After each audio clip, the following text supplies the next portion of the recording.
Bonjour, c'est Ursule encore. On est le 18 avril 2022. Alors, je viens sonner la trompette aujourd'hui encore et je viens proclamer le retour de notre Seigneur Jésus-Christ. Soyez tous bénis. Amen. Alors, je viens continuer sur les lettres de l'alphabet. Aujourd'hui, on voit la 9e lettre et puis la 10e.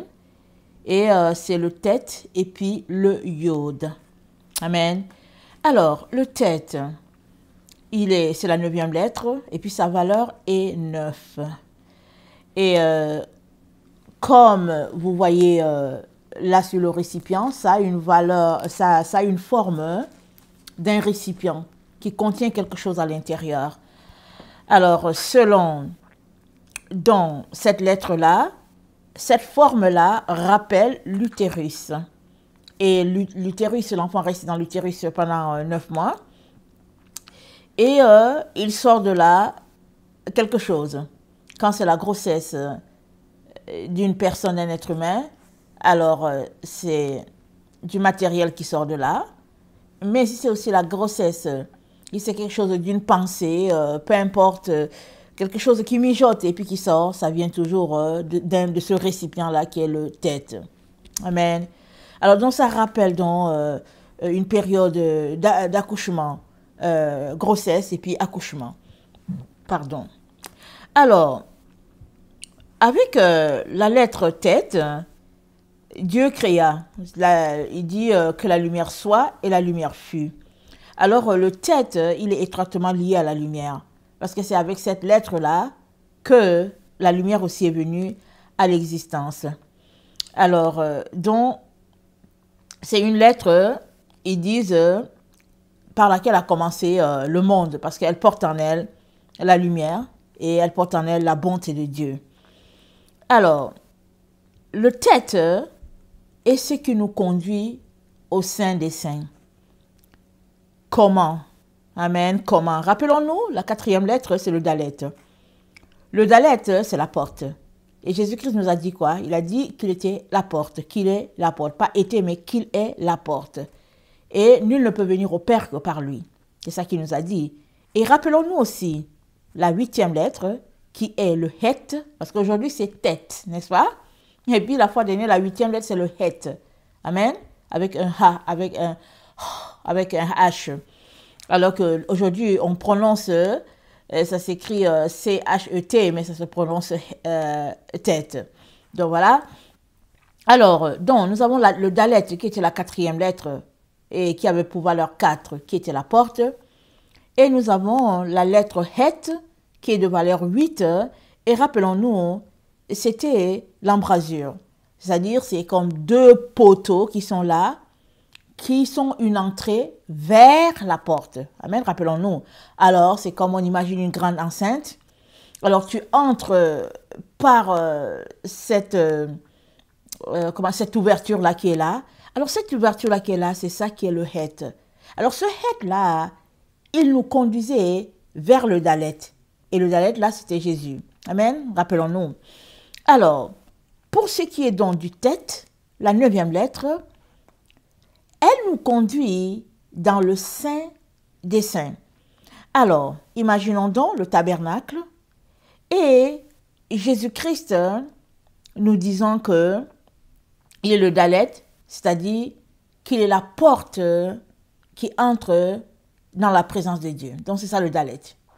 Et maintenant, dans le dalet, il y a la porte qui nous conduit dans le Saint des Saints. Donc, tu arrives, tu passes par le dalet, et le dalet te conduit dans le lieu saint. Et dans le lieu saint, c'est là que tu trouveras le chandelier, n'est-ce pas? Le chandelier, il est dans le lieu saint. Il est juste à côté du voile. C'est ça, le voile qui sépare le saint des saints de l'autre lieu dans lequel tu es, c'est-à-dire le lieu saint. Il y a l'entrée, on arrive, on entre dans le saint, le lieu saint, et après on entre dans le saint des saints, ou bien le très saint. Alors, le tête, qui est la 9e lettre, nous permet d'entrer dans le saint des saints, c'est-à-dire le lieu très saint. Ça nous permet d'arriver là-bas.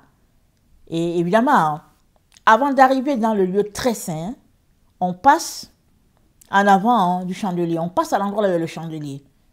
Alors, ça nous rappelle encore ce qu'on a dit au début, c'est que le tête, amen, a vu son existence par la parole de Dieu qui a dit que la lumière soit, et la lumière fut créée, et c'est comme ça que le tête est lié à la lumière divine. Alors, donc Jésus-Christ donc, a rendu possible à tous les humains d'avoir accès aux têtes, parce que quand il est mort, la Bible nous dit qu'il y a eu tremblement de terre, et le voile s'est déchiré, du haut en bas, de telle sorte que ce n'était plus Aaron qui allait une fois pour offrir le sacrifice pour tout le peuple, ou bien Moïse qui se retrouvait souvent là-bas parce qu'il devait entrer en communion avec Dieu. Mais maintenant, quiconque veut arriver dans le lieu très saint peut y arriver par sa vie de sainteté, de sanctification, le renoncement au monde. Alors, le tête don est cette lettre-là qui nous permet d'arriver à cet endroit-là. De telle sorte que Jésus-Christ, par son sacrifice, Jésus-Christ est entré dans le lieu très saint, pardon, par sa propre mort. C'est lui l'agneau du sacrifice. Il est mort, il est ressuscité après 3 jours, et le fait qu'il a ressuscité, c'est ça qui nous prouve que son sacrifice a été accepté. Alors, s'il ne ressuscitait pas, bon voilà, il serait tout simplement mort. Il n'aurait aucune possibilité de racheter ceux qui croient en lui. Mais alléluia, Jésus-Christ est mort, il a été enterré.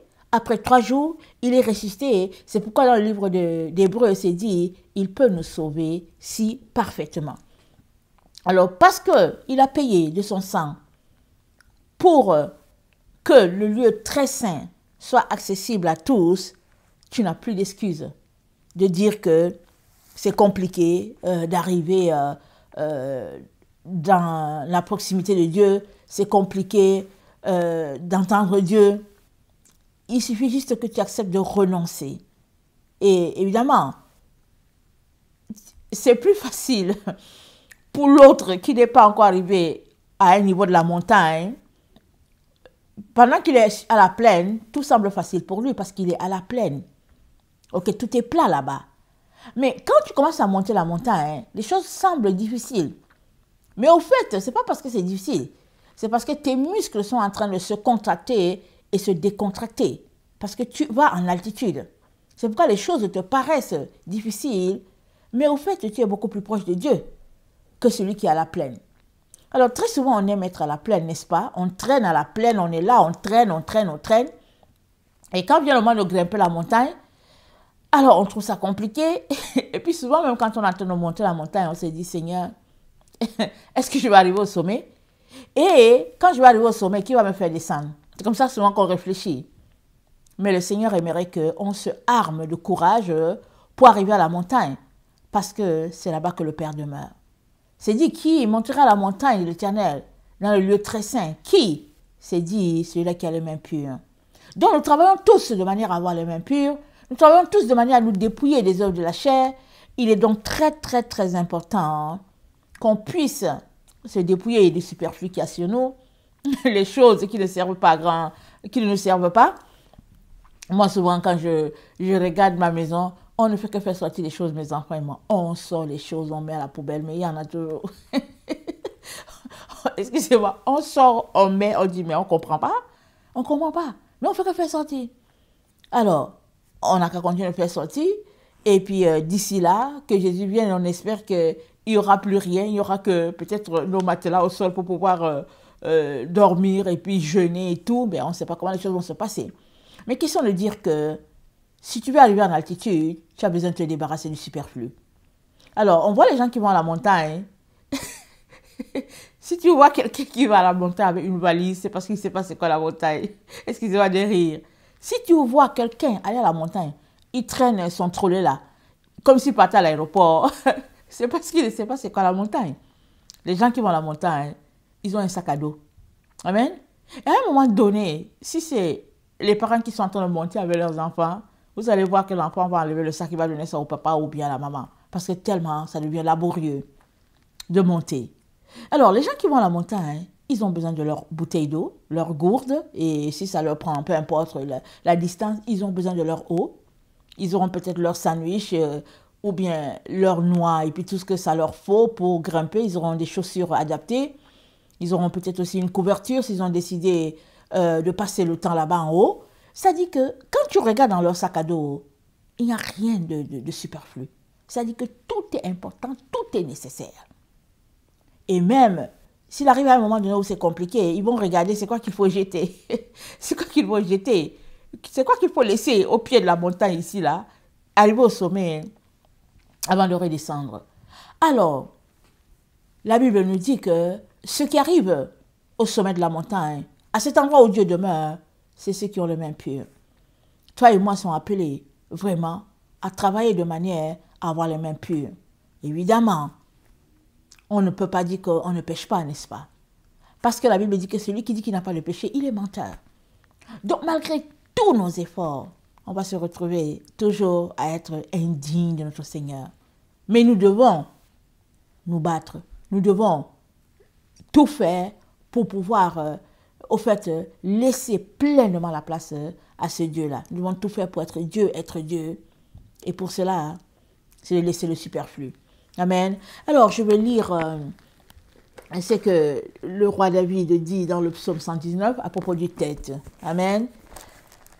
C'est le psaume 119, le 65 à 72. Psaume 119, le verset 65.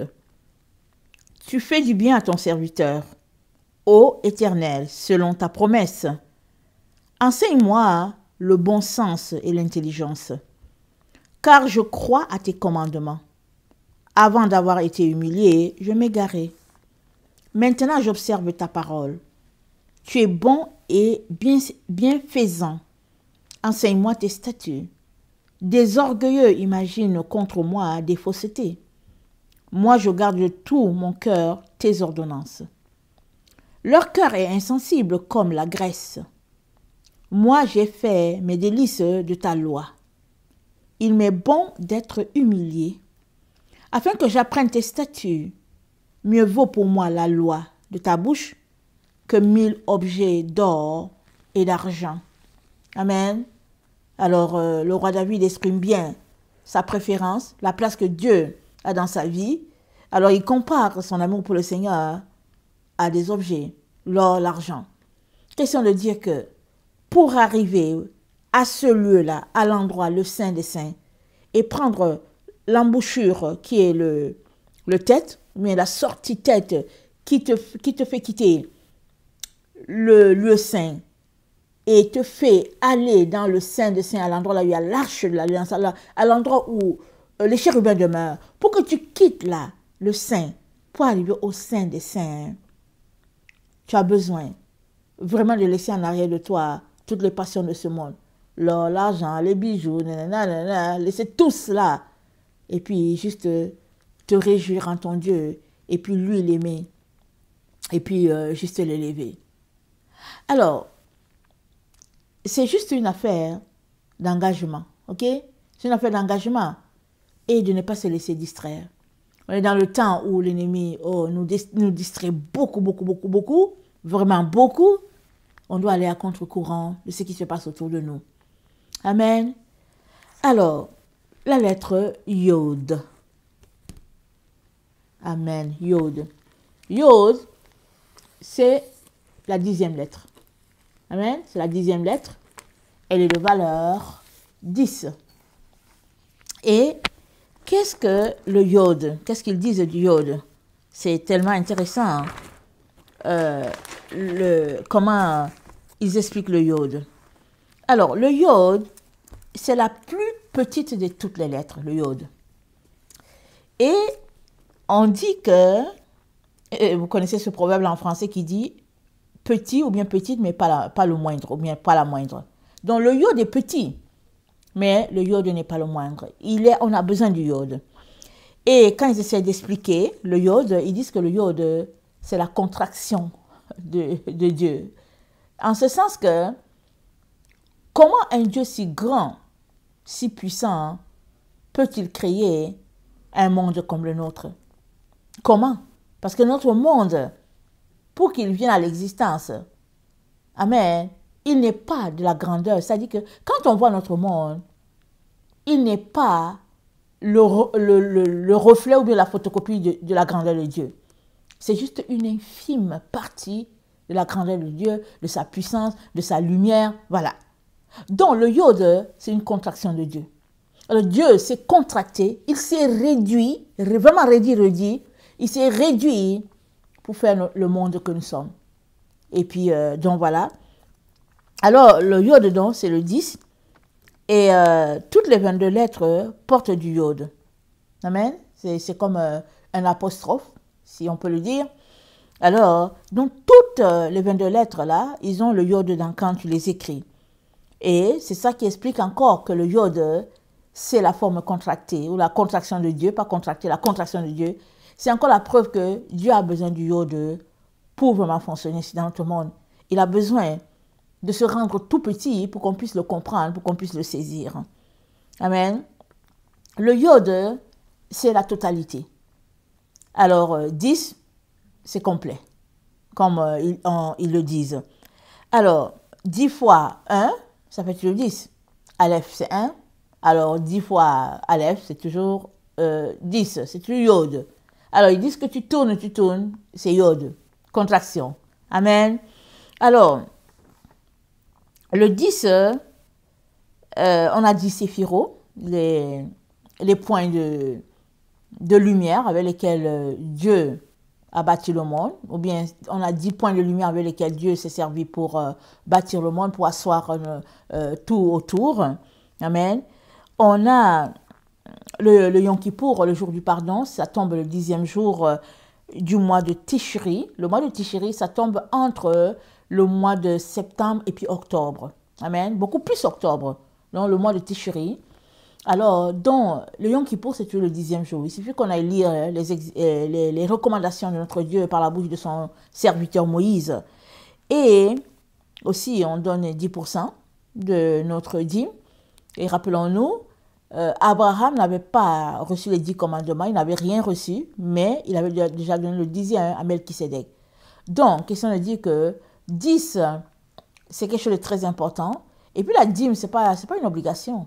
Si ton cœur ne te porte pas, si tu n'es pas joyeux en le faisant, ne le fais pas. Parce que Dieu aime les gens qui donnent avec joie. Amen.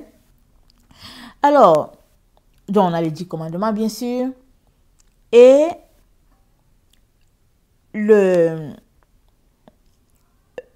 quand il y a eu ce combat-là en Égypte entre la lumière et les ténèbres, quand Israël devait sortir, et que le pharaon ne voulait pas, Dieu a dû appliquer à l'Égypte 10 plaies. Amen. 10 jugements. Alors, est-ce que ça veut dire qu'il y a juste 10 jugements? Mais non. Mais dans le cas de l'Égypte, il y a eu 10 jugements. Et dans le temps dans lequel nous sommes, alors on aura les jugements du type qui se sont passés en Égypte, mais à grande échelle, parce que ce sera sur toute la terre. Maintenant, est-ce que ce sera 10 jugements? Est-ce que ça sera 7? Dieu sait toutes choses. Tout ce qu'on doit savoir, c'est que en Égypte, Dieu a donné 10 plaies à Pharaon et à son peuple pour pouvoir libérer son peuple à lui. Amen. Alors, excusez-moi, je vais tourner ma page. Donc, le Yod, il est, comment on appelle? Il s'est dit, Dieu est venu dans le monde en se révélant comme un Yod. Vous voyez, il s'est révélé comme un Yod, c'est-à-dire il s'est révélé comme un petit, c'est tout. Dans l'humilité, dans la simplicité, alors que c'est un grand Dieu. Amen. Et il est donc très important que nous puissions continuer de nous concentrer à étudier nos lettres parce qu'elles parlent beaucoup, ces lettres-là. Elles parlent beaucoup, elles nous véhiculent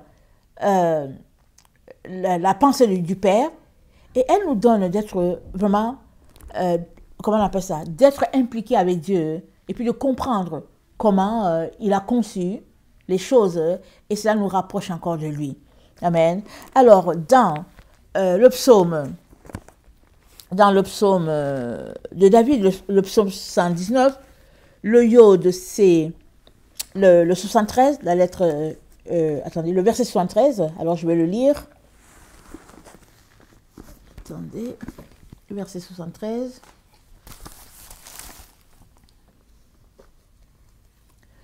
Ça dit ceci: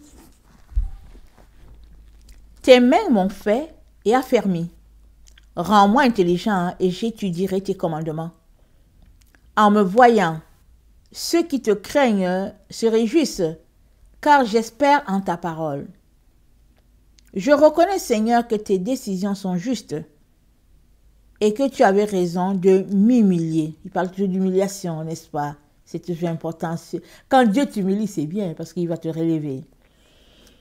Que ta fidélité me console, comme tu l'as ordonné pour ton serviteur. Que ta miséricorde me pénètre et je vivrai, car ta loi fait mes délices. Honte aux orgueilleux qui m'ont accablé de mensonges. Moi, je médite tes préceptes. Que reviennent à moi ceux qui te craignent. Ils connaîtront tes exigences. Que je suive parfaitement tes décrets pour ne pas éprouver la honte. Amen. Que je suive parfaitement tes décrets pour ne pas éprouver la honte. Mais la honte, c'est où? La honte, on peut l'éprouver sur cette terre. Mais la honte des hontes, ça sera de l'autre côté. Au moment où tous on va se retrouver devant Dieu pour rendre compte. C'est là-bas qu'on aura honte. Puisqu'on s'est affiché comme son enfant, on s'est affiché comme quelqu'un qui le connaissait, comme quelqu'un qui apportait les enseignements, on s'est affiché.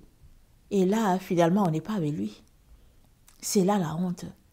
Voilà pourquoi il est très très important qu'on puisse se débarrasser des valeurs de ce monde et puis marcher main dans la main avec Dieu.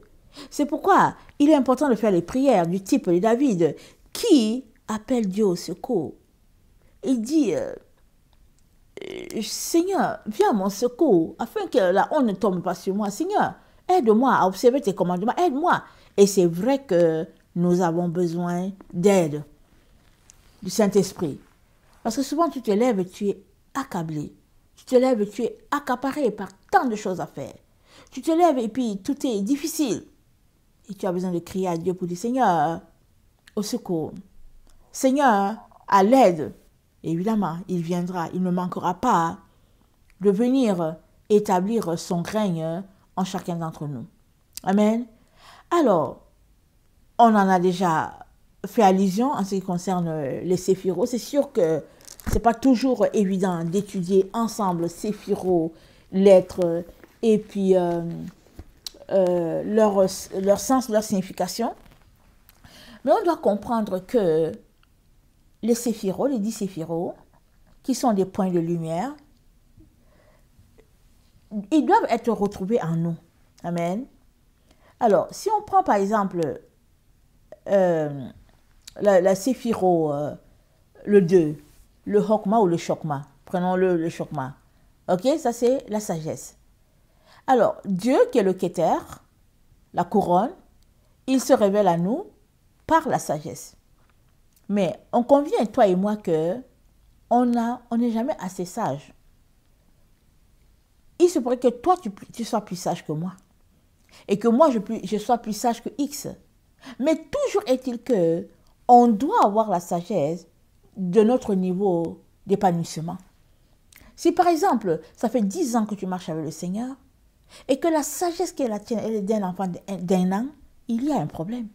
Oh oui, il y a un problème. Parce que ta sagesse devrait être du niveau de ton âge spirituel.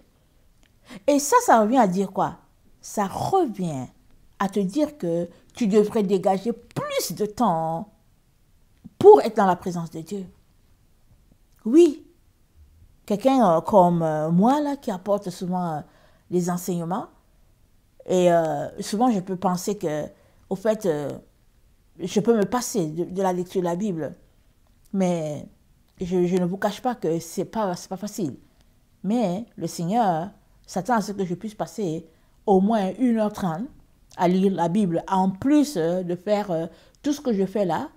Amen. Et en plus d'être parfaitement mère dans ma maison, en train de faire toutes les choses qui sont à faire, et puis de pouvoir garder les enfants ensemble, maintenir cette communion-là. Alors, tout ça pour dire que je dois m'organiser. J'ai 24 heures comme tout le monde. Alors, si il y en a qui ont 8 heures et ils ne savent pas quoi faire, mais il y en a d'autres, ils n'arrivent pas à trouver 2 heures pour dire on va mettre des choses ensemble. Mais il faut alors que tu les crées. Alors, si tu cherches 2 heures à quelque part que tu ne trouves pas, alors fais comme ce musulman-là. Quand on m'a parlé de lui, j'étais tellement émerveillée. Fais comme ce musulman-là qui, il va travailler, et puis quand il revient, il finit son travail à 16 heures et tout, et il rentre, et s'il doit passer à l'épicerie, il fait son épicerie, il revient, il prépare et tout, et après cela, il s'en va se coucher si c'est à 20 heures. Il se couche tout de suite.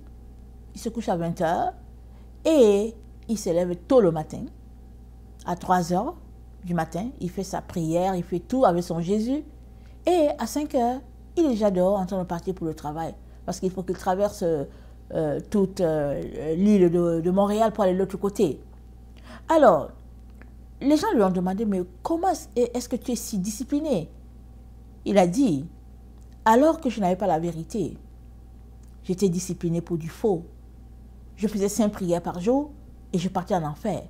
Et il dit, à combien plus forte raison, maintenant que j'ai touché la lumière, j'ai touché la vérité, à combien plus forte raison je devrais plus donner du temps à ce Dieu-là? Il dit, ok, alors que je n'avais pas la vérité, je faisais déjà 5 prières. Il dit, maintenant que j'ai la vérité, raison de plus pour faire plus de prières.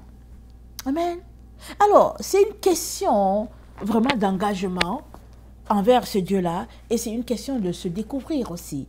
Alors que tu cherches à connaître Dieu, tu es en même temps en train de te découvrir, parce qu'il va te confier beaucoup, et il va enlever les écailles de tes yeux pour te montrer ce qu'il a mis en toi, pour que tu puisses l'apporter aux autres.